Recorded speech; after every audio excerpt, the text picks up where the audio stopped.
to my party, we're just getting started. A life is a dream or a nightmare scarring. Hand me a drink cause I think I'm going all in. Get me a shrink who can catch me when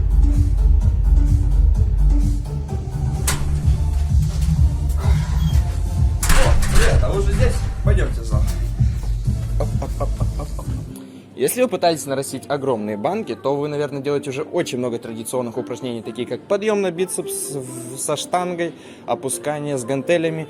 Но сегодня хочу преподнести вам очень интересное упражнение на прокачку ваших бицепсов, которые будут задействовать ваши мышцы под разными углами и будут делать наращивание пеков, тем самым улучшать вашу короткую и длинную головку бицепса. Если заинтересовал, то продолжаем просмотр.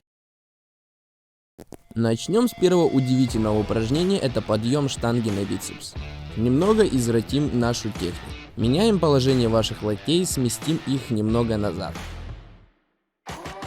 Чем уникальна эта вариация перед обычным стандартным типом поднимания? Когда мы отводим локти назад, мы концентрируем нагрузку на внешний пучок наших бицепсов, а при обычном стандартном поднимании, когда локти у нас выведены вперед, то на внутренний. Также надо помнить, что никаких рывков и движений локтями у нас не должно быть. Выполняя упражнение с хватом на ширине плеч, отводите локти назад и поднимаете штангу, скользя вдоль по телу все время выполнения упражнения. При этом убедитесь, что ваши локти прижаты к бокам. Когда подняли максимально высоко, при опускании старайтесь все так же близко к телу скользить штангой вниз.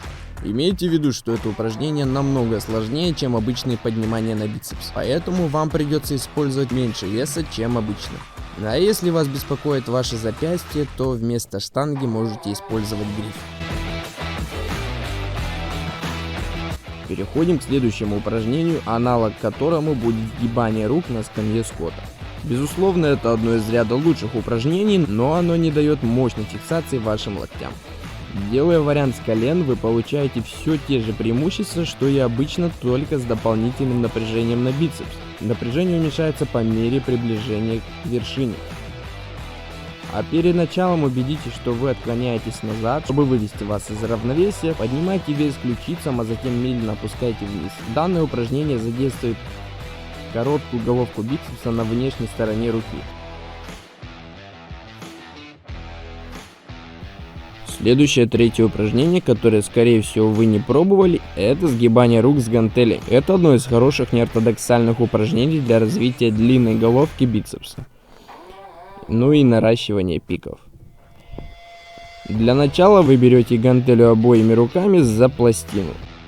Слегка наклоняйте верхнюю часть тела вперед, чтобы увеличить диапазон движения. И ставьте локти максимально близко к вашему телу.